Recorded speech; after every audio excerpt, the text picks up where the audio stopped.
All right, I think we're ready. We're going to do a little bit of just review today. So today will be exam 2 review. Wednesday should be lab 2 talk through, that kind of stuff. So relatively short, I think. And then Thursday should be exam 2. So that's kind of the plan for the week that I was thinking. So, oh, hold on. We've got, it's feedback. Why is it doing that? It off. I'm not sure why it's actually playing, but it never does that before. Oh well. I must have something a little bit different. All right, like I was saying, exam 2 review today. So there is actually already an exam 2 from last year. So you can also watch that one, and there's a good chance I'll do something different than what I will do today. What I was thinking today is we'll just look at some of the optional problems that we haven't looked at already. Hopefully ones we haven't looked at. I don't think I'm going to do any that I've already done. But it's possible, I suppose. The main ideas for exam 2 that we'll look at are calculating moment of inertia, flexural stress,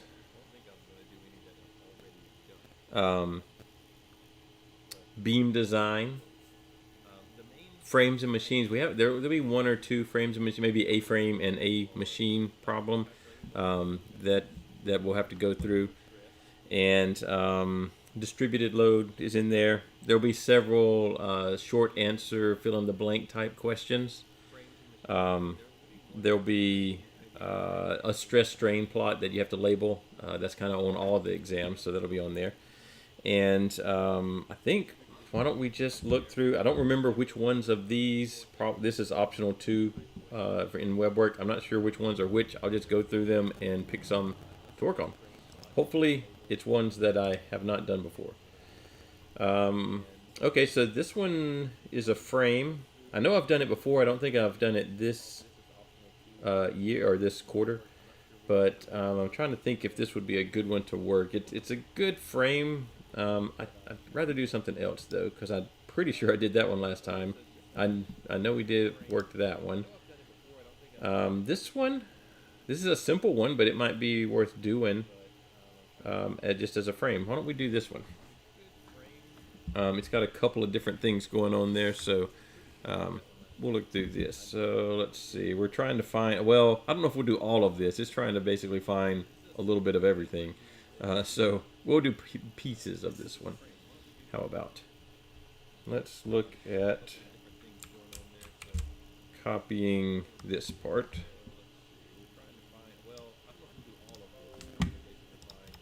And we'll paste that right here. Let's fill in some of our details here, particular to my problem set. So I've got some dimensions. Where are they? There they are. They're in the problem statement. So H1 is 11 meters. I've got H2 at 5 meters. W1 at 9. W2 at also 11. W3 at 4.8. And then I've got a mass here for the weight. So 1,500 kilograms. We'll have to make sure that we convert that over to newtons. Now, web work is compiled by a lot of different people. All the problems are. Some people use 9.8 meters per second squared to convert kilograms to newtons. Other people use 9.81. I'm going to go ahead and save us a little bit of trouble and look and see what this problem uses, because I don't know. Let's see if we can dig it out of here somewhere. Actually, wow, 9.80665 is what they use in this one. I'll have to write that down.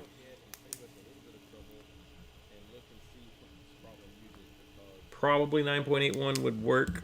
9.8 may not, though, as far as web work is concerned. Sometimes that's enough difference to create problems.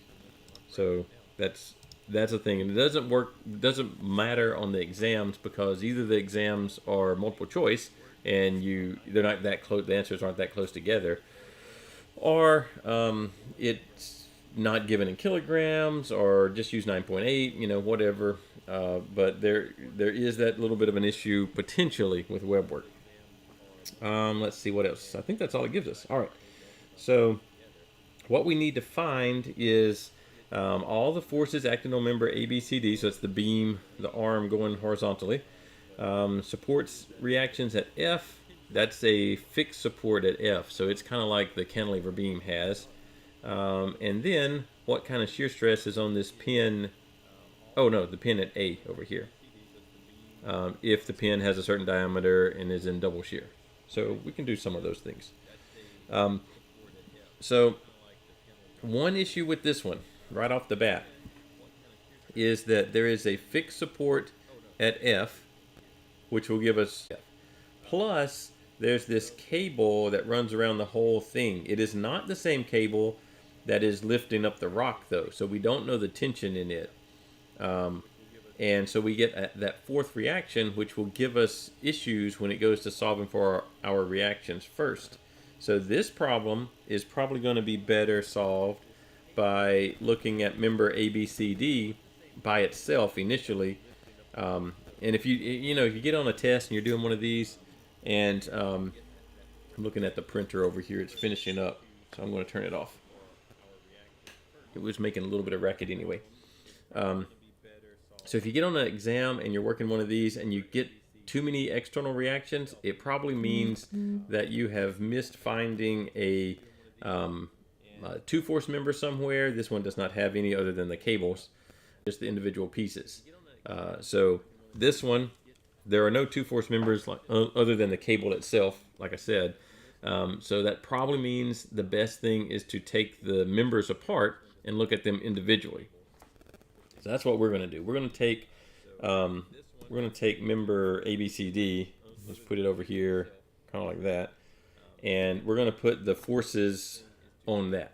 So at A, I've got a tensile force, kind of like that. I've also got one like that. They're the same thing. I don't know what they are. I'm just going to call them T for tension in the cable. At D, I've got one that's kind of like that. Also the tension in the cable. This problem I don't think specifically says that the pulleys are frictionless, but I'm going to assume that they are. So, oh no, there it is right there. Small frictionless pulleys. Right there. So, so it does say that they're frictionless. Okay. At B, there is a pin. It actually shows in the picture a big giant pin. So I'm going to put something here. I'll call that BX, and then I'll put one here. Call it BY. And then the last thing I have is this guy. And this one is going to be 1,500 kilograms times, what was it, 9.80665 meters per second squared to get it over to newtons. And then we can't see what, oh no. All right, so sorry about that. I forgot to click over to this. All I really did is draw this free body diagram. Most of what I was talking about is just describing why I drew this free body diagram. This is where I ended up, though. The only things why I started here, just so we can start back at the beginning, why I started here and not with the free body diagram of the entire truss. This is also I didn't say this, but this is web work optional 2 problem 3. So if you want to follow along with that, that's what the one I'm actually solving, because you wouldn't have seen that either probably. Or actually that may be the only thing you saw, now that I think about it. So why I started here is because I'm afraid that if I have the 4 external reactions, normally you find the external reactions first on a frame, but this one has 4. I won't be able to solve all of them because I only have 3 equations to work with. So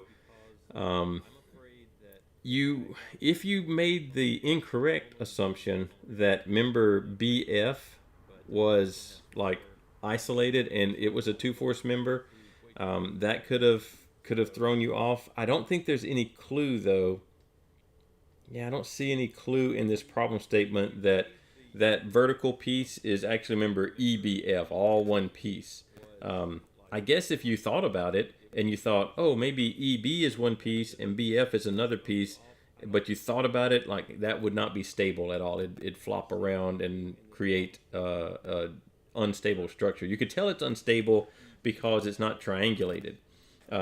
You would have this, basically this little piece right here that's a rectangle, not a triangle, and that would create problems. Now F is a fixed support, so maybe you could say that that would hold it up, but it's implied, just not stated, that the vertical piece is all one long piece. Why that's important is because if it's not all one piece, then instead of a pin at B, BX, and BY, I could do like forces, the two force member BF and the two force member EB. So there's there's always some little things like that that you have to be aware of. But hopefully that one's not too crazy. I don't think the problem statement has anything that would tell you otherwise. Yeah, there's no clues in there other than it really wouldn't work very well if you didn't have that as one long piece, which turns it into a frame and not a truss, and it's not triangulated like a truss would be. So now the individual pieces are trusses, like the piece right here, that's a truss, but we're not interested in those little kind of details for this problem. So anyway, I ended up here, and it looks like, oh, there's no way you can do any of that, but there's only 3 unknowns. I know the force in the cable at C, so I haven't calculated it yet, but let's go ahead and do that. 1500 kilograms times 9.80665 meters per second squared is 14 point. I'm just going to do 14.7. Let's do 71 kilonewtons. We're going to do that. So I did round a little bit. Hopefully where work won't care. And then, so I know that one. And then BX, BY, and then there are 3 other arrows, but they're all T. So I only have 3 unknowns. So I've got 3 unknowns, 1 free body diagram. I should be able to solve for all of these unknowns. I think the best thing to do typically when you have a free body diagram of a beam is to do the summation of moments about the pin. It's not necessarily that that's what you always do, but if you're unsure, that's probably the best thing to do. So we're going to do summation of moments about B. Let's label these points. This will be A, B, C, and D. All right. So we're going to do moments about B. We'll do clockwise moments as positive. So BX and BY, well, that's usually the reason I want to do moments about a pin, is because it's going to eliminate 2 of my unknowns, the 2 reactions at that pin. So that, in this case, leaves me with only T, the tension in the cable, as the unknown. So I do need to work out some angles here, though. So let's see. On this guy, I've got a run of 9, a rise of 5. And on this one, I've got a run of 15.8 and a rise of also 5. Let's figure out those hypotenuses. Hypotenusae, whatever, I don't know. 9 squared plus 5 squared. Square root of that, 10.2, 10.3. Again, rounding a little bit, so we'll have some more rounding to add into our problem. 15.8 squared plus 5 squared. 16.57, I guess. Okay. So now we've worked out the angles. Alternatively, you could go in there and do like inverse tangent of 5/9 to figure out the actual angle of that cable. I'm just going to use these dimensions as the angles. All right. So now let's get back to our moment equation. So summation of moments about B equals 0. We'll start at point 8. So I've got negative t, this is the one pointing down. So negative t times, let's get our dimensions on there. This is 9 meters. B to C was 11 meters. And C to D was the 4.8 meters. Okay. So negative t times 9 meters plus only the y component, so t times 5 over 10.3. That makes the y component, or you could do the sine of that angle if you had calculated the angle there. Also times 9 meters. Plus, I'm doing the force at C, so plus the 14.71 kilonewtons times 11 meters. I guess I didn't do these others in parentheses. Minus only the y component of this cable at D. So minus 5 over 16.57. Oh, T times that. T times 5 over 16.57 times 4.8 meters equals 0. So all of those should be the moments about B, and they should add to 0. Otherwise, this horizontal bar is rotating about point B. The only unknown in this variable is T, so it should be that I can go in there and get it calculated. So I've got negative 9. I'm going to leave the units off just to simplify this equation. Negative 9t plus, let's figure out what this one is. 9 times 5 divided by 10.3. 4.37 times t plus 14.7 times 11. 161.7. Those units would be kilonewton meters, by the way. Minus 4.8 times 5 divided by 16.57. 1.45 t equals 0. So now I've got all these t that I can add together. So minus 9 plus 4.37 minus 1.45 is a negative 6.8. I'll move that to the other side of the equal sign, and I'll get 161.7 equals 6.08 times t. Therefore, t should equal 161.7 divided by 6.08, 26.6 kilonewtons. Now, is that right? I don't know. I don't even know if that's one of the things we can fill in. It's not. So we could maybe figure it out from this one though. So yeah, these are all going to be all right. Oh wait, what are those? Reaction M, moment at F, reaction F. All right, so let's do the shear stress in the pin at A. That'll tell us if our tension is right. So at A, I've got these two 26.6 kilonewton force vectors. They are combining together to create a single force that is applied to the pin at A. Remember, there's actually a little roller right here somewhere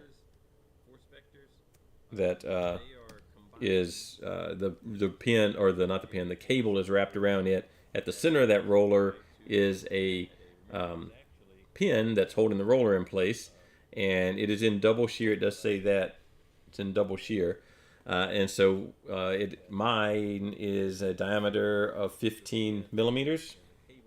So I can calculate the shear stress on that pin if I can figure out the total force applied to it, and divide by the cross-sectional area, well, times 2, because it says double shear, so 2 cross-sectional areas. So let's see if we can figure out the total force applied to this pin.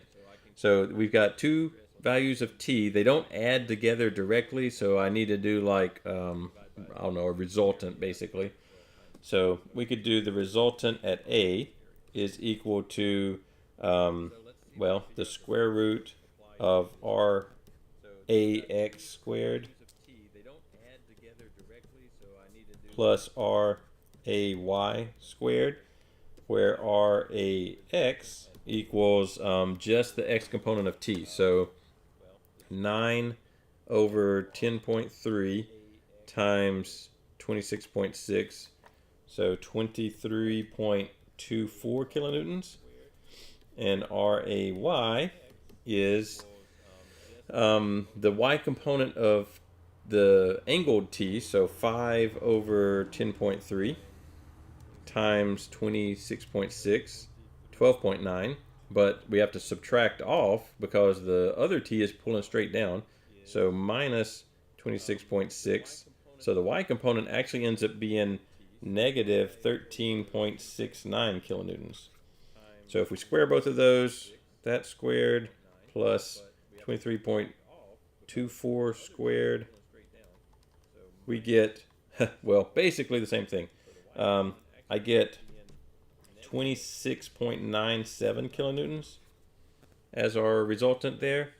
And the shear stress, tau at A, would equal the shear force at A, which is this 26.97 kilonewtons, divided by 2 times the cross-sectional area of the pin. So that equals 26.97 kilonewtons divided by 2 times pi. This has a diameter of, I think it said 15 millimeters, but I want to do meters. So that's 0.15 meters, pi d squared over 4. All right, so let's see if we can do all that math. 0.015 squared times pi divided by 4 times 2, because there's 2 areas because it's in double shear, and then 26.97 times 1,000 to get it in newtons, divided by that area that we had calculated, or those 2 areas we calculated. We get a big giant number. Let's see, 763094990.05 newtons per meter squared. That's a Pascal. So 76.3 megapascals. That seems like a huge number, 76 million pascals, but pascals are really tiny, and so most steels have yield strengths that are 100 megapascals or 200 megapascals. So I don't think that number is excessively large. I don't know that it's right, but let's find out. That would be this number, 76.3 megapascals. Let's just see if we're right. I don't know. No, it didn't like it. 49. Uh-oh. We actually did something way wrong. What did we do wrong with that? That's not so good. That's not, let me make sure I didn't misread something, but wow, that one was way off. 15 millimeters. It could be that I did something incorrect with the reaction at A. It could be that we have the tension in the cable wrong.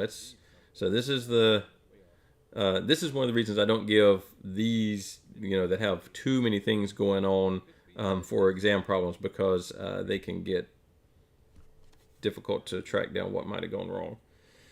So let's make sure I did the angles right. 5 over 9, yes. 5 over 15, or a rise of 5, and a run of 15.8, yes. Make sure I did the calculations for the hypotenuse right. That one looks right. That one also looks right. AB 9, 11, and 4.8. Oh, I guess I should make sure that I didn't get something wrong on here. Those will look fine. 1500 times, I'm going to do 9.81. Then we did our moments about B, and we did negative t times 9, which looks okay, plus t times 5 over 10.3 times 9. I wonder if I dropped off a 9 somewhere, a distance. Then we did another clockwise, 14.7 kilonewtons times 11, which is fine. Minus, all right, so all of those look okay. Oh, no, here it is. Wow. This right here. And this is a thing that, it's easy, well, clearly it's easy to do. I just did it. So this moment arm is 4.8. It's not 4.8. I wrote 4.8 just because I looked down here and saw 4.8.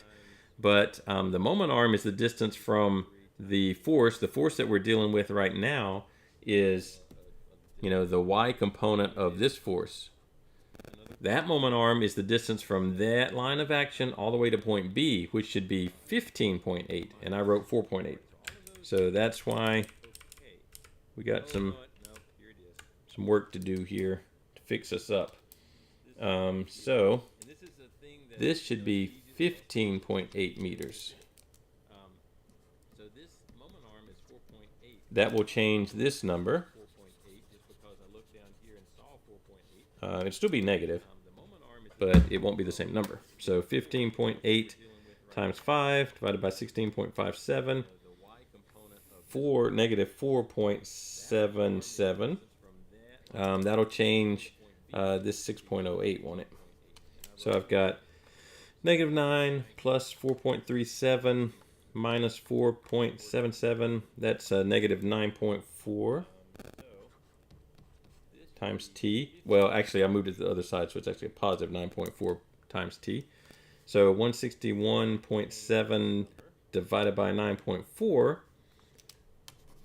The tension in the cable is 17.2 kilonewtons, which changes both of these numbers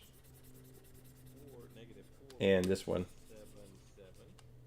All right, so AX would be 17.2 kilonewtons times 9 divided by 10.3, 15 over 10.3 times 17.2 minus 17.2, 8, so negative 8.85, and then we square that guy, add in 15.03 squared, take the square root, 17.44, and that changes here, 17.44, and then that'll obviously change this number, hopefully to 49 something.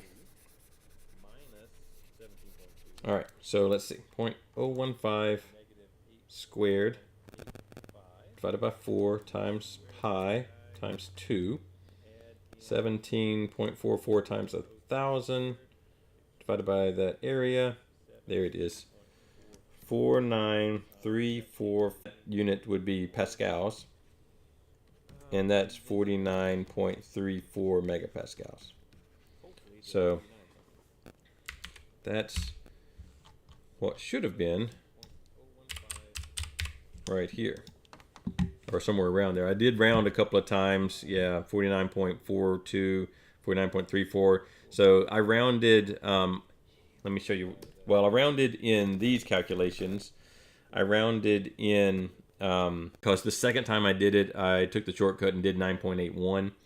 And so that combined with the rounding in calculating the actual force at A when I did the resultant of the two tensile forces probably was enough to throw us off from, what did it want? 49.42, and I had 49.34. So that's probably where that happened. I'm not too worried about that. On the exams, I have a larger, it's either a multiple choice problem, like I said, or if it's a calculator where you put the number in, there's a larger margin of error. So I'm not too worried about that rounding. WebWork has a really tiny margin of error. All right, so I'm good with that. Let's see if there's anything else I want to do on this one. At this point, I would have all the values for T for this free body diagram. So then it's just a matter of doing summation of forces in X or Y to get BX or BY. At E, the very top of the little frame here, there's just two tensile forces that you could solve. Those they're just at different angles. You could do those like I did the reaction at A. At F, I'm going to draw. I don't like doing this. Like I said, I'm going to draw on top of the diagram, but you shouldn't do that. But at F, you would have Fx, Fy, and you don't forget this one, the moment at F. So you actually have all three reactions when you have this fixed support. I'm not sure if they call it a fixed support. Well, it says forces and moments. Whoa, that's not what I want to do. Forces and moments that support the at F. And it says rigidly attached to the building at F. Those rigidly fixed, that kind of wording is trying to get you to realize that you've got a concentrated moment there. And this parentheses in part B even says moments that support at F.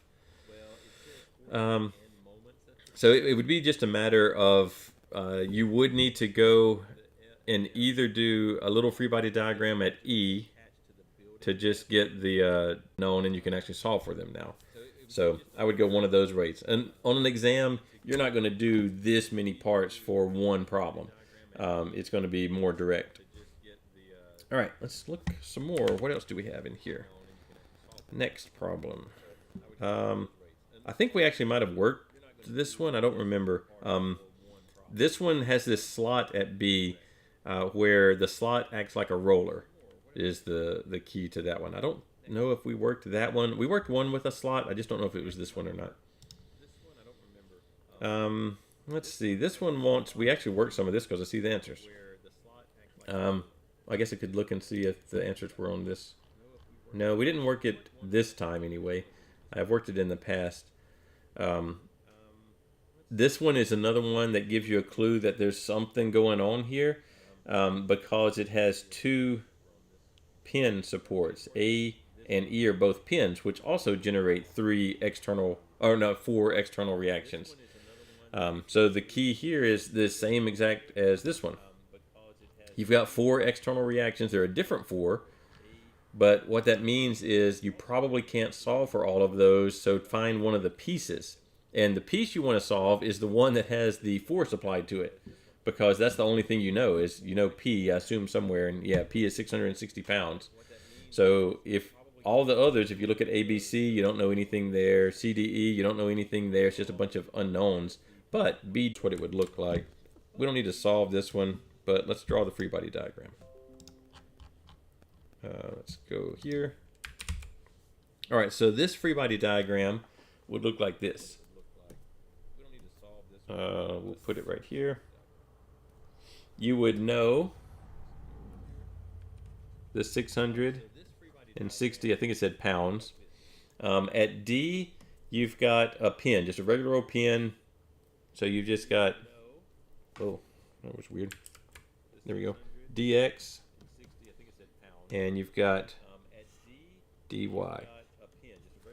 I always draw the one, when I don't know them, the first time I draw them, I just draw them as positive X and positive Y, and it doesn't matter since as long as you draw them consistently. So, for instance, if I were to draw the other part here, can I do this? Let me see if I can do this.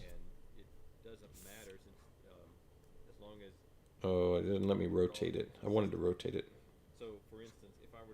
Doesn't look like it lets me rotate. Okay, well, we'll just draw it by hand. So if I were to draw this piece, you don't need to, but if I were going to, and then I want the forces at D, since I've already chosen dx and dy on the horizontal piece, when I draw them again, I have to draw their reactions. So this would have to be dx as the reaction to the one I drew first, so it has to go to the left. And then dy would have to go down because I already assigned it an up arrow on the other piece. So it doesn't matter which way you draw them as long as you're consistent through all your free body diagrams that you might draw. So this would be, if I needed to draw that other piece, this is how I would draw dx and dy. I don't need to though, so that's kind of moot, but that's the only thing about choosing the direction is that you have to stay consistent with that once you've chosen it. B is the key here though. So if I treat B like a pin and do Bx and By, I'll have another piece with 4 unknowns on it. So that doesn't help me. What I need to do is say that, oh, B is in a slot, so I know that it acts just like a roller, and there's a reaction B, force at B, maybe that's what you want to call it, FB, force at B. And I know that that force, if I were to take and draw the slot, I'm going to kind of, there's the slot, right? The line of action, or not the line of action, but the direction of the slot. Then the force at B is perpendicular. That should be perpendicular. Doesn't look very perpendicular to the slot I drew anyway. But it should be perpendicular to that slot. And you can figure out the angle of the slot with this triangle. Can I draw this? Oh, it doesn't let me. Doesn't let me make a right triangle, does it? Oh well. Do it this way. That triangle will help you figure out the angle of the slot. And the force, the reaction at B on the little roller wheel inside the slot is going to be perpendicular to that slot. And again, it doesn't matter if I draw it down and to the right or up and to the left. It doesn't matter as long as I pick perpendicular to the slot. And then if I ever draw a piece ABC, I draw the opposite direction. So that free body diagram, the horizontal one, has 3 unknowns, dx, dy, and fb at an angle, which would be that angle. Same theta there, different reference point. And that would be the way I'd go about solving that one. All right.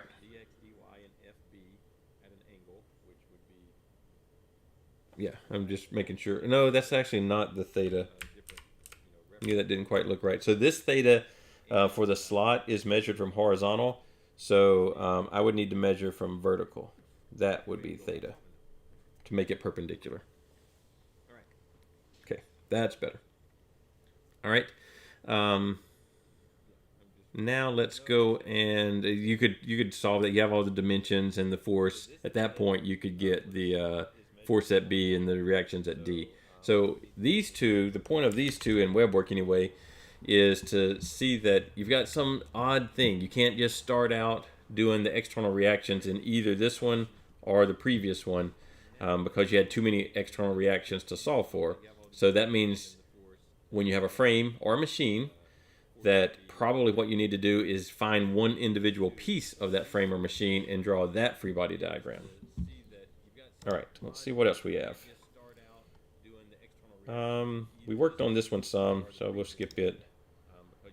We haven't done any of this one. Let's see if there's anything useful here.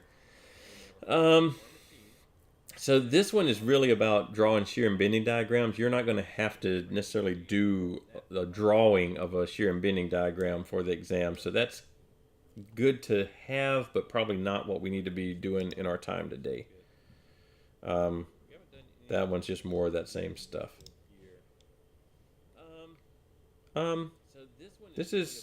This one could be an example of something that's really a medium easy level version of a flexural stress equation. So this one might be worth doing. Because there are some simple level problems that are flexural stress on the exam, and this one covers a couple of things, so might be worth doing. Remember, the exams are made up of short answer things that are generally just content questions, and then a number of questions that are basically, can you do the very basics like D, C level problems, and then there's a couple of medium problems that are, okay, you can do all the basic stuff, can you do the little bit above average, slightly above average, so a couple of steps per problem kind of thing. And then there's 2, maybe 3 problems that are trying to separate out if you understand this stuff at an exceptional level or just kind of a good level. So that's kind of the way the test is. So there are going to be some that are this. This would be one that's pretty foundational level. It does, I don't know if I would make it completely foundational because it's combining a couple of little things together, but it's pretty straightforward. So this one is a beam, but it gives you most of the information without you having to go look it up or anything. So it's a weird beam. It is a beam that is a semicircle. So if you were to think about this in 3D, it's a beam like this, something like that. So if you're thinking of the 3D shape of this beam, and there are loads somewhere, we're not worried about where, but there's loads of some sort on top of this beam. And what we know about it is that we've got the radius, 2.5 inches for this half circle. We don't know what loads are creating the maximum moment, but we know that M max, however it's created, is 20,400 inch-pounds. So they just give us that in this problem. It does go say inch-pounds about a horizontal axis. That's just telling you that it's the normal, like what I drew in the picture here. Determine the maximum tensile and compressive flexural stresses in the beam. Okay, so what equation we want to solve is sigma equals negative m times c over I. They gave us m. They haven't quite given us c, but remember that this cross section, the semicircle, is going to have a neutral axis that is located right through the centroid of our cross section. So if we know where the centroid is, then we know where the neutral axis is. So you may not remember where the centroid of a half circle is. I think it's something like 4r over 3 pi, but I'm not 100% sure about that. So you're going to have to go check your reference materials. You'll have the exam reference again, 1 and 2, or your book. I mean, it's all in your book also. I think page, I don't remember, 417 might be the page number. I don't remember. Let's see if we can find centroids. 217 for centroids. All right, so here it is right here. Let's make it a little bigger. It is 4r over 3 pi is how far that centroid is above the flat base of the semicircle. Okay, so this distance is 4r over 3 pi, which for our various variables here is 4, calculator went off, 4 times 2.5 divided by 3 divided by pi, 1.061 inches. 1.061 inches. All right. So, all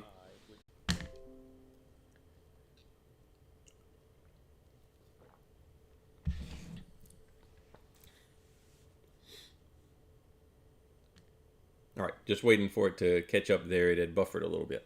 All right, so positive internal bending moment makes the beam bend this way. So our tension is on the bottom and our compression is on the top of the beam. So that's important because we need the right value for C to put into these equations to figure out which one is going to give us a tension number and which one is going to give us a compression number. So if compression's on top of the beam, then the distance from the neutral axis there is going to be the compressive value, and the distance from the neutral axis to the bottom is going to be the tensile value. So I do need to know, because it's not a rectangle where they're the same value and it doesn't matter if you go up to the top or down to the bottom, you're still plugging in the same numbers. Here they're actually different numbers. So 1.061 inches to get down from the neutral axis to the flat bottom of the beam, and let's see what this one is. This would be 2.5, the radius, minus 1.061, 1.44.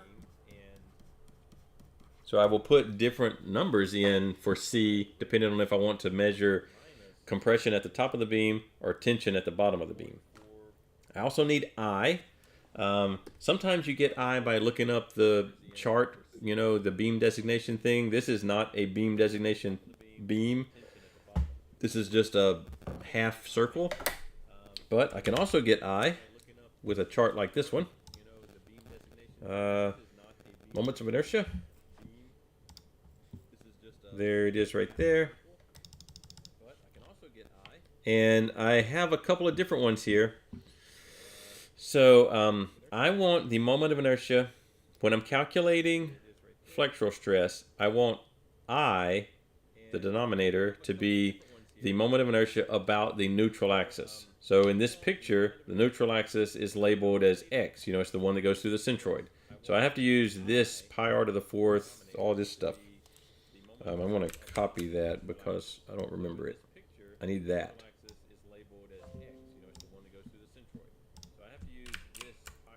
So I for us, it's going to equal, they have it labeled as IX. I want to put I about the neutral axis.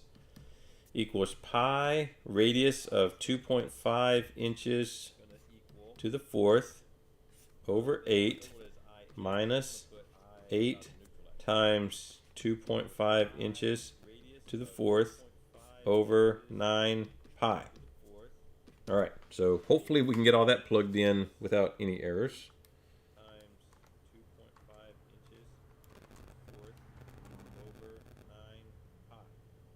So this first number is 15.34 inches to the fourth minus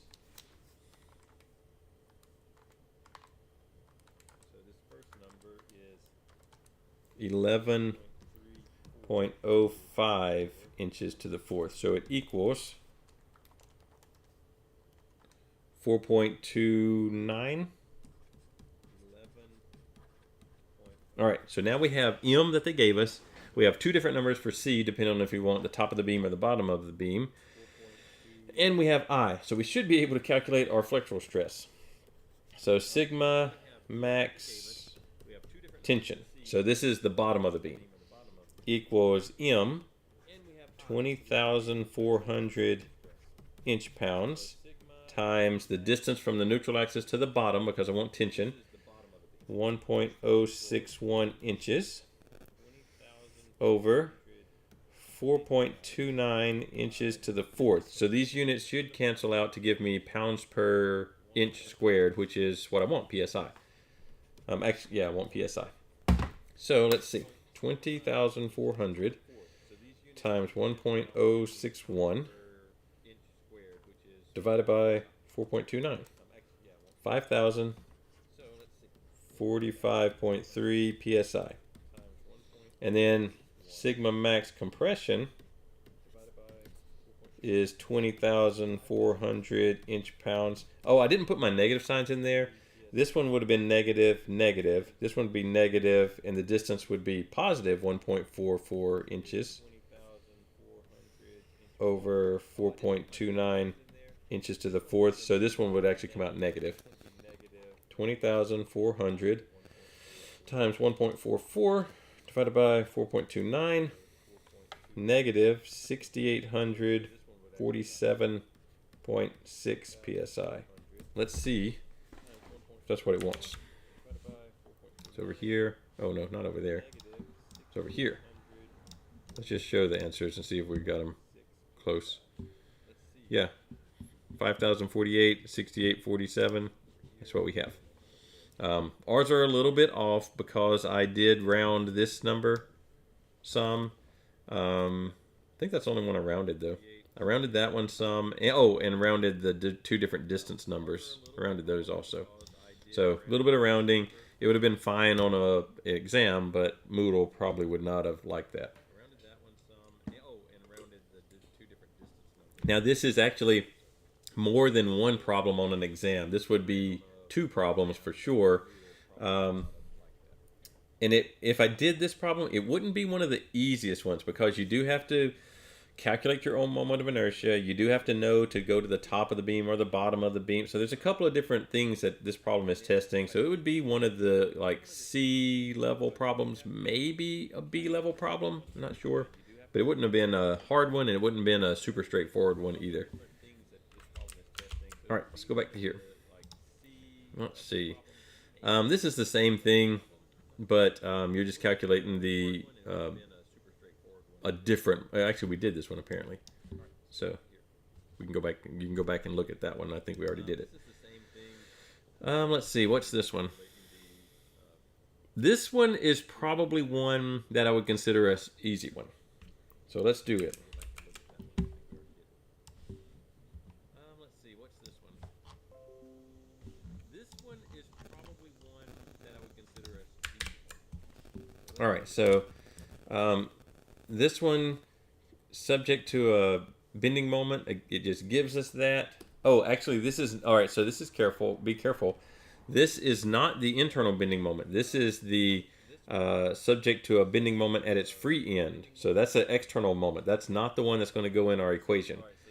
It has a rectangular cross section. So its cross section is just a rectangle that is, well, actually, it's not the kind of rectangle I drew, but 1.8 inches wide, 1.7 inches tall. So it's almost a square, actually. I should have drawn it way more square-like. Determine the maximum tensile flexural stress in the beam. So looking at this beam, it's going to bend, this way. So tension's going to be on the bottom of it. But in this case, it doesn't really matter because our neutral axis is right there in the middle. If I can get it to move. There we go. And the distance from the neutral axis to the top is the same distance as the neutral axis to the bottom, 1.7 divided by 2. So it doesn't matter so much. Where this problem is one that could take you a little bit of while or be way shorter is remembering that it's asking for maximum. So maximum stress is probably going to be where the maximum bending moment is. And for a cantilever beam, the maximum internal bending moment is at the wall. So M max is right there at the wall. So this is one where what you need to do is go in, draw your free body diagram of the whole beam, basically. Put your external equals 0, clockwise positive. I've got the moment at the wall that I labeled, minus 19,900 inch-pounds equals 0. Therefore, moment at the wall equals 19,900 inch-pounds clockwise. It's could take you a longer time than necessary. So if you didn't know the maximum bending moments at the wall, if you thought you had to draw this free body diagram, then it's going to take you a little bit of extra time to do all that stuff. But it's really a straightforward problem because it's a cantilever beam. So cantilever beams have their maximum internal moment at the wall or the support, whatever. It doesn't have to be a wall, I guess. It could be hanging from the ceiling. So it's got the support, wherever that's at, it's where the maximum internal bending moment is going to be located. And then also on this one, realizing that, there's only a concentrated moment applied. So if I were to write the moment equation, it basically says that the moment at the wall or the support is equal to that moment that's applied to it. It's just the opposite direction. So you could save quite a bit of time just knowing those things. And you could go straight into, sigma equals MC over I. M is 19,900 inch-pounds. C is 1.7 inches over 2. And I is the moment of inertia for a rectangle. You may or may not remember that. 1.8 inches times 1.7 inches cubed over 12. That's BH cubed over 12. And you've just solved it without really having to write anything. So it's a simple problem, assuming you know the little details, the shortcut things there. If you don't know any of the shortcuts, it's still a simple problem. The math is not hard or anything. It's just going to take a little bit longer to solve because you're going to draw the shear and bending diagram and all that stuff. So it's a simple problem, assuming... I'm not going to write out the math, but we'll look at the answers so that you can see it if you want to go back and check yours. So 22,953 inch psi. Of course, yours, if you're working yours, you're going to have different numbers.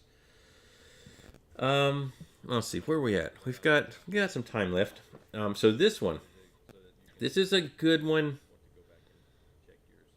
I think probably this one would be worth doing. What have we not done? We haven't done a beam design problem. I don't think there are any beam design problems in this set. Is the only problem. They're pretty straightforward, so maybe we don't need to work one of those. This one's a good one. Why don't we work this? I think probably this one would be worth doing. What have we not done? Again, this on an exam would have to be divided into multiple questions, or just pick piece of it or whatever. It's got a lot going on. But this one's a little bit different than what we had done previously.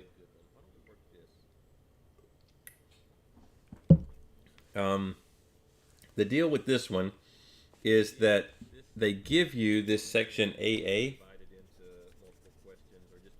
And so when they give you a particular section where you're supposed to find the flexural stress, what that means is you don't have to go draw the shear and bending diagram to figure out the peak stress. You could, but it's actually going to be way faster if you just go to section AA, slice the beam up right there, and find the internal bending moment directly.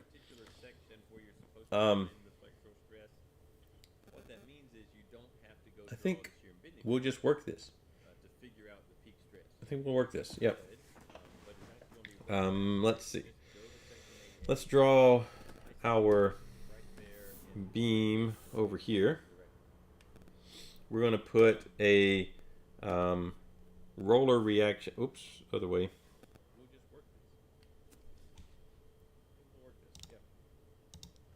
Oh. I wanted to move it, but it didn't. It had already locked it in place. So there we go. Reaction at D. We're going to put F2 right here. We're going to put F1 somewhere over here. Then we're going to put the pin reaction over here. For some reason that's called C. Oh, I guess because there's a dimension A. And a point A over here. All right. Let's see if they give us anything. They give us F1 is 1230. F2 is 1840. They don't give us the reactions at C or D, so we have to find those ourselves.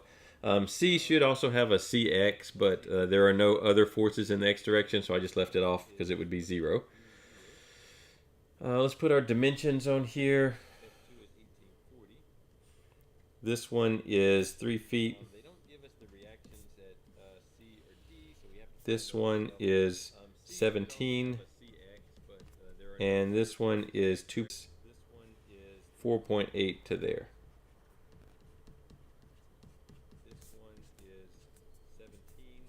Like that. All right. And then part C of this one is asking for a different thing, maximum flexural stress anywhere in the beam, which implies we want to do the shear and bending diagram. So this one might be a good one to wrap everything up with because it will have a little bit of everything in there. We need to find the reactions. So these are not too bad reactions. They're just summation of moments. We'll do about C. So we've got 1,230 pounds times 3 feet plus 1,840 pounds times, let's get this right this time, 20 feet minus the reaction at D times 22.4 feet equals 0. Oh, it's going to be in the way of our shear and bending diagram. There we go. What does it move? It won't move the way I want it to. All right, let's calculate that.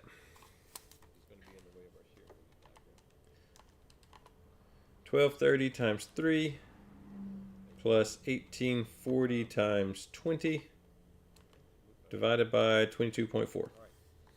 So, and then we can do summation of forces in the y direction. We'll have to see what those are. So I've got Cy minus 1230 minus 1840 plus 1807.6 equals 0.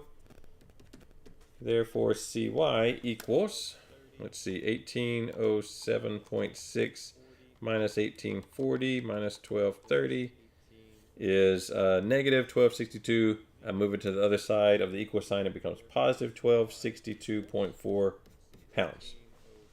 Okay. Now we can either go draw our shear and bending diagram now, which, why don't we do that? That'll actually solve part C. So I'm going to draw this and one here. Whoops. Kind of got a little crazy. That'll actually solve part C. So I'm going to draw this and one here.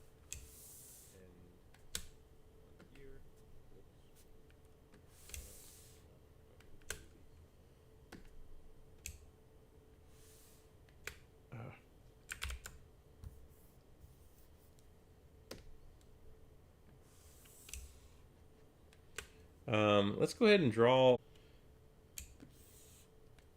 I don't know why I'm having issues with it drawing lines. All right, there's our shear.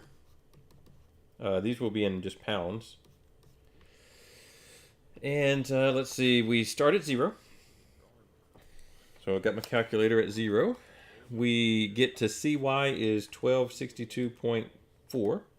So we go up 1262.4. We'll say that that's 1262.4. Then we go across. There's nothing happening. We go down by 1230.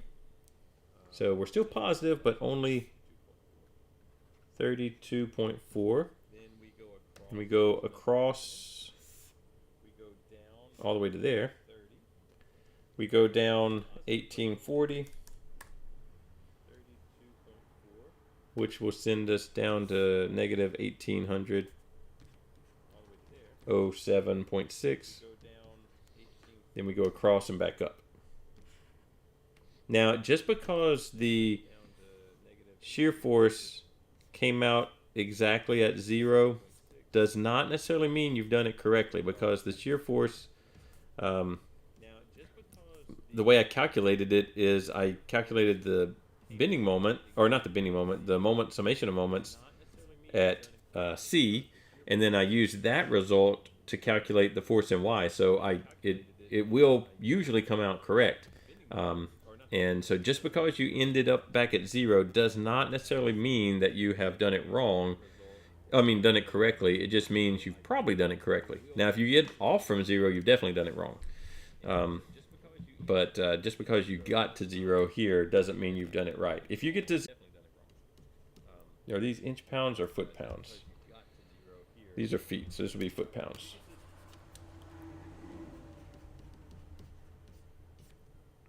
All right, we need to integrate our shear diagram, so that means 1267.4 times 3, 3802.2. 32.4 times 17, 550.8. That little line at section AA, I don't need to break them. Now I could break this into 2 different little blocks. Why don't we do that? In fact, that would be kind of, that would probably help us out a little bit. So 32.4 times not 17. But 19.4 minus 4.8. So, oh shoot. Minus 2.4. No, minus 4.8. So this distance here, let's put it right here. That distance is 14.6. And that distance is 2.4. Okay. This is not how you would normally do this. I'm just doing it because we're also going to do the section AA thing in a minute. So 32.4 times 14.6. This little bit is 473.04. And this bit is 32.4 times 2.4, 77.76. Normally they would be added together. And this is 1807.6 times 2.4, 43 negative 4338.24, I believe. Let's see. Now, let's draw our bending moment diagram. Start at 0. And the first thing that happens is we've got the 3802.2. So we'll go up to, let's say that this is 38. I don't know. This is a straight line. The shear in this section is constant. So that means I've got a straight line in my moment diagram. It is positive shear, so that means I've got a positive slope. All right, now I add an additional 473.04. So over to here, 4275.24, also a straight line. Much flatter slope, but I've got a much smaller shear force in this region, so I would expect a much flatter slope. Now I still keep going up, plus 77.6, so I end up at 4350, well, 4352.84. These two regions have the same slope. I didn't quite draw them exactly the same, but they should be the same slope. Now I may have made, I don't know if I've rounded a lot, but you can see I'm at 4352.84, and my little block over here, let me make sure, 1807.6 times 2.4, 4330, exactly to 0. I get close to 0. I get, let's see, I'm off by 14.6. I don't know if that's rounding or if I multiplied some number wrong somewhere. It could just be rounding because I did round pretty aggressively, I guess, several times. So it's possible that I just rounded stuff incorrectly somewhere. But I'm not. Oh, wait. Yeah, no, I think it is probably just rounding. I'm not too worried about it, other than the fact that I probably won't get the exact same thing that Moodle has. But I did it this way, not Moodle, but WebWork, because this is two different problems, kind of. So one, part C, is asking for what's the maximum flexural stress, and that relates to the maximum, there's M max. Now, and ours might be off a little bit. I don't know.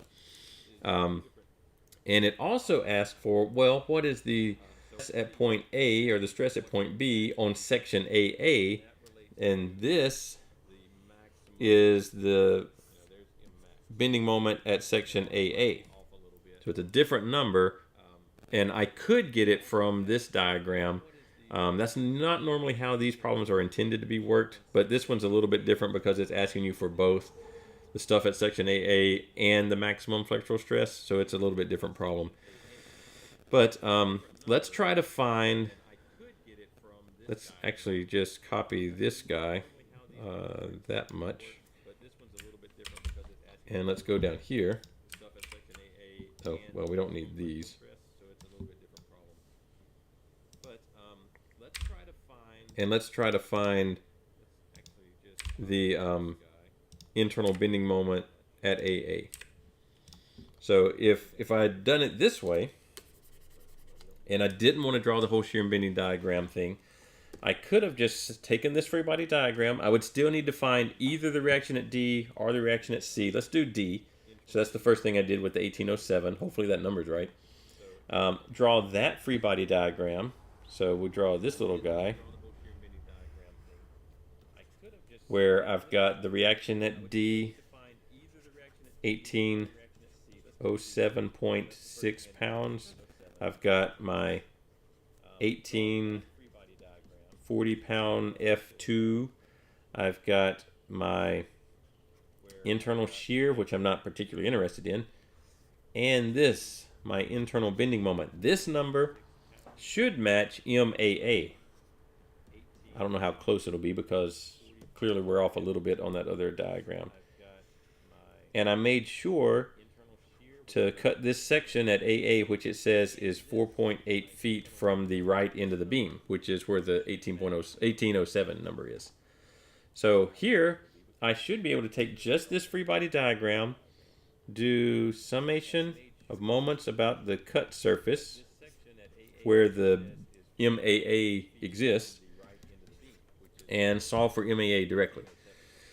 Oh, I do need one other dimension. I need this dimension on here, which is 2.4 feet. So now I should be able to do it. So about the cut, the shear force doesn't create a moment about the cut because it's on that cut plane. MAA does. And it's just plus because I said clockwise was positive. Plus 1840 pounds times, now it doesn't look like it because I didn't draw it really to scale apparently, but this moment arm from the cut surface over to the 1840 pounds should also be 2.4 feet. Minus 1807.6 pounds times 4.8 feet. Now, ideally, had we done everything, exactly correctly, which I don't know that we have, this number should match that number. They should at least be close. Let's see. So therefore, the moment at section AA equals, you got 1840 times 2.4 minus 1807 times 4.8. Whoops, I did 1807.6 times 4.8. And I get, they're foot-pounds. And over here we had 4,275. I wonder if our very first number was off. Did I just type something in wrong? Let's see.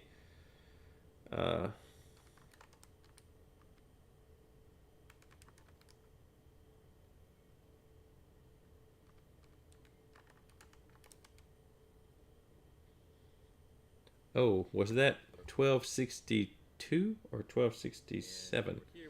That was 1260. Well, okay, every one of them is hard to read. I think it's 1262.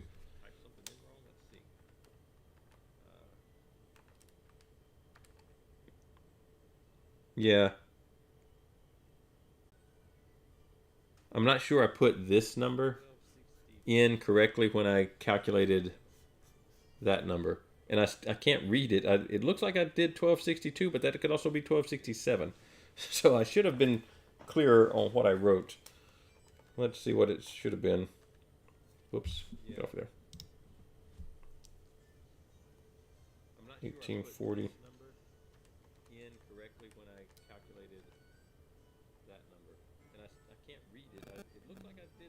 Yeah, I don't know that 1262 number is right.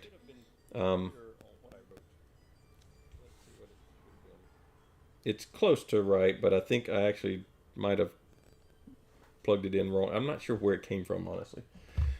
But that's neither here nor there. The code that this is right. And that's what I was saying, that you can create a bending moment, I mean, a shear diagram that starts and ends at 0, and you could still have those reactions calculated incorrectly, which I think I might have done here. Because these numbers don't look like they would add to. Oh, that's negative. Okay, maybe they do. All right, anyway. Maybe they do. So what I would do now, now I could do two, I'll solve the whole problem. Sigma max, I would use the maximum bending moment. But I want to do these section AA. So they've got this little picture. We'll zoom in. This little picture right here where point A and point B are. So let's look at that. Maybe a little bit bigger. Let's do a circle. Actual circle. There we go. And let's do another circle inside that circle. And let's kind of center it up. All right, so they've got point A at the very top up here, I believe. And they've got point B at the very bottom down here. So this is all symmetric. It is a hollow pipe of some sort. And it's got the neutral axis right through the center of it. Oh, didn't click the straight line button. There we go. And so the idea is I need to find the distance from point A to the neutral axis and from point B to the neutral axis. The trick, I guess, is that there's two types of these problems. This one just tells you outside diameter of 4.2, inside diameter of 3.3, so you can actually go and calculate it. There are problems similar that look, it's very similar to this one, where it's a pipe, like a 2-inch pipe. Those problems, the one where it says 2-inch nominal, or well, let's look at the words here. They're going to be in the exam reference. It's like lumber is my point. So let's find the chart for what I'm looking for. Here we go. So let's turn it the right way and zoom in a lot. Oh, that actually is timber. There we go. So you've got these steel pipe charts where you've got a nominal diameter of 1 inch or 3 inches or whatever it is, and then you've got standard weight, extra strong, double extra strong, basically have thicker and thicker walls. If the problem is asking you about a standard steel pipe, or it says something about nominal diameters, then what that's telling you is that it's not actually 2 inches. It might be, but it might not be. So like a 2-inch nominal standard weight pipe actually has an outside diameter of 2.375 and an inside of 2.067. So this problem is not quite like that. It is actually telling you it has an outside diameter of and an inside diameter of these two different numbers. So be careful with these pipes and lumber problems, because they have names just like the I-beams where it's a W10 by 20, and the 10 doesn't necessarily mean it's exactly 10 inches tall. Lumber and pipes have the same thing where they might be called a 2 by 4, but it's not 2 inches by 4 inches. It's 1 5/8 by 3 3/4 or whatever it might be. And the pipes here, same thing, where it's not this would be called a, well, 3 and a, I don't know what this would be called, but it'd be somewhere around a 3-inch pipe. It looks like it'd be maybe I don't know, a double extra strong 3-inch pipe. Well, no, 4-inch. But it doesn't necessarily have the dimensions that are the name. It's just close to that. So if you see words like nominal or standard pipe or finished or dressed lumber, then that's telling you you got to go look up the actual sizes in a chart like this. Okay. I think that probably, let's just scroll through some of these. And I don't think I want to solve anymore, but this would be a good one to work through. This is the same thing where it, when they give you the section AA, or what doesn't have to be labeled AA, but a particular section, then you're probably going to be best off using this approach right here, where you draw the free body diagram of the beam, find one of the sections of the beam, cut it at that section, and find the bending moment that way without drawing the whole shear and bending diagram thing. The only reason you might want to draw the whole shear and bending diagram, you probably just aren't going to need to on the exam, but why you want to draw that is if you need to know the maximum bending moment, internal bending moment, and you don't have a shortcut to it. Like it's not a cantilever beam, or it's not a simply supported beam that has everything symmetric and the maximum bending moment's right in the center of the span. But on the exam, you're really not going to have to draw one of these things. You might have to draw a piece of it or select the right version from a multiple choice list, you know, based on just what it should look like without the numbers, just the shapes. But drawing a whole thing is probably not what the question is intending you to do, just because of the time it takes to do it. Let's see what else is in here. This is just more, actually we worked that one at one point. That one might be a good one to try out a little bit, just kind of a simple frame. There's some, just calculate the moment of inertia of a weird shape, you know. Same thing there. We did, actually, I guess we didn't plug it in, but I thought we did that one. There's one composite shape. You're trying to find the centroid and the moment of inertia. I don't believe I'm going to have you do that on the exam where you have to find both the centroid and the moment of inertia. That's probably too time consuming. There's another one to find some moments of inertia if you want some practice. That one's just, we actually did some of that one. Oh, and that was the last one. So what we'll do is Wednesday I'll run through how we're going to do lab 2. It's another SolidWorks thing, but with a point load or a 3-point bend test. If SolidWorks is still not operating, the license server is not operating correctly, then we'll just keep moving the assignments down on that until we have access to SolidWorks. But also, if you have particular things you want answered, like questions you want answered on Wednesday, then send those in and we'll look at that. And then Thursday, we're going to do the exam like we did exam 1. So it'll be from 12 to 2.